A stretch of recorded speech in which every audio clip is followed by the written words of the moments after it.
মধ্যপ্রাচ্যে শকুনের চোখ। এবার ইরানের সর্বোচ্চ নেতা আয়াতুল্লাহ আলী খামেনিকে ঘায়েল করতে মরিয়া ইসরায়েল, আমেরিকা ও তার পশ্চিমা মিত্ররা।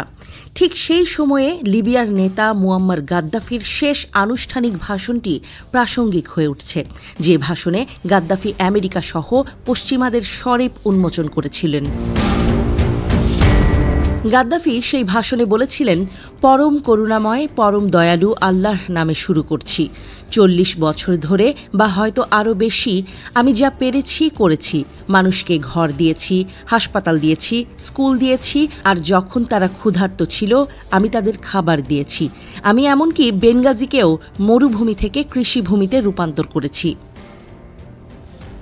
আমি সেই কাউবয় রোনাল্ড রেগানের আক্রমণের বিরুদ্ধে দাঁড়িয়েছিলাম যখন সে আমার দত্তক নেয়া এতিম কন্যাকে হত্যা করেছিল। সে আমাকে হত্যা করতে চেয়েছিল, কিন্তু পরিবর্তে হত্যা করেছিল সেই নিরীহ শিশুটিকে। তারপর আমি আফ্রিকার ইউনিয়নের জন্য অর্থ দিয়ে আমার আফ্রিকান ভাই বোনদের সাহায্য করেছি। আমি যা পেরেছি করেছি।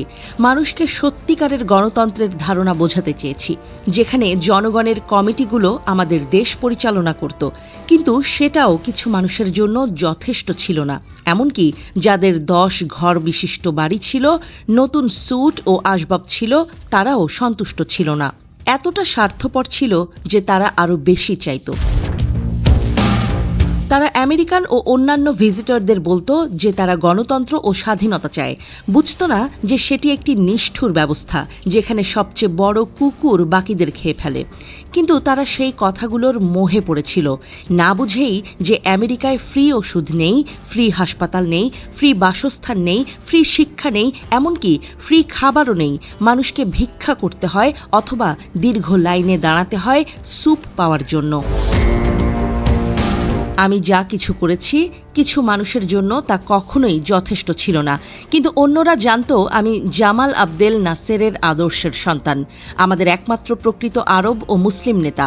আমাদের একমাত্র প্রকৃত আরব ও মুসলিম নেতা সালাহ উদ্দিনের পর, যিনি সুয়েজ ক্যানেল তার জনগণের জন্য দাবি করেছিলেন, যেমন আমি লিবিয়াকে আমার জনগণের জন্য দাবি করেছিলাম।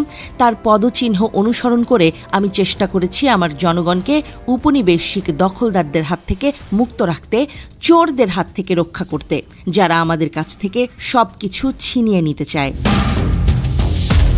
এখন আমি আক্রমণের শিকার। ইতিহাসের সবচেয়ে বড় সামরিক বাহিনী আমাকে আক্রমণ করেছে। ওবামা আমাকে হত্যা করতে চায়, আমাদের দেশের স্বাধীনতা কেড়ে নিতে চায়, আমাদের ফ্রি বাসস্থান, ফ্রি চিকিৎসা, ফ্রি শিক্ষা, ফ্রি খাদ্য কেড়ে নিতে চায় এবং এর জায়গায় দিতে চায় আমেরিকান ধাঁচের লুটপাটের ব্যবস্থা, যাকে বলা হয় পুঁজিবাদ।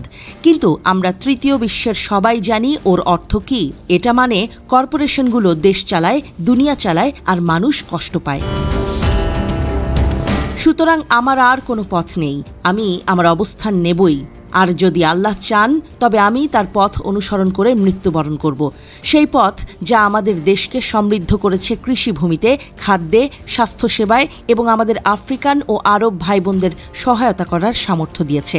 আমি মরতে চাই না, কিন্তু যদি আমার মৃত্যুই প্রয়োজন হয় এই দেশকে বাঁচানোর জন্য, আমার জনগণকে বাঁচানোর জন্য, এই হাজারো মানুষ যারা আমার সন্তানের মতো, তবে তাই হোক। এই ঘোষণা হোক আমার কণ্ঠস্বর পৃথিবীর কাছে।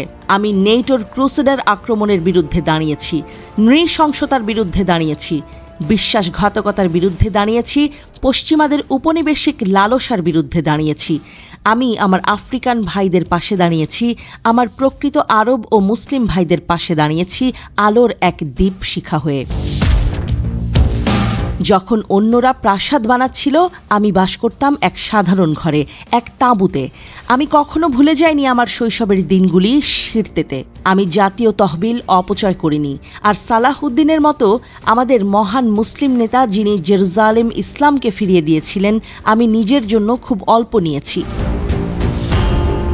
পশ্চিমে কেউ কেউ আমাকে পাগল, উন্মাদ বলে, কিন্তু তারা সত্য জানে, তবুও মিথ্যা বলে।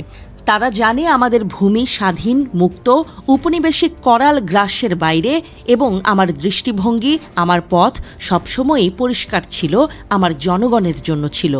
আর আমি আমার শেষ নিঃশ্বাস পর্যন্ত লড়ব আমাদের স্বাধীনতা বজায় রাখার জন্য। আল্লাহ তাআলা যেন আমাদের ঈমানদার ও স্বাধীন রাখেন।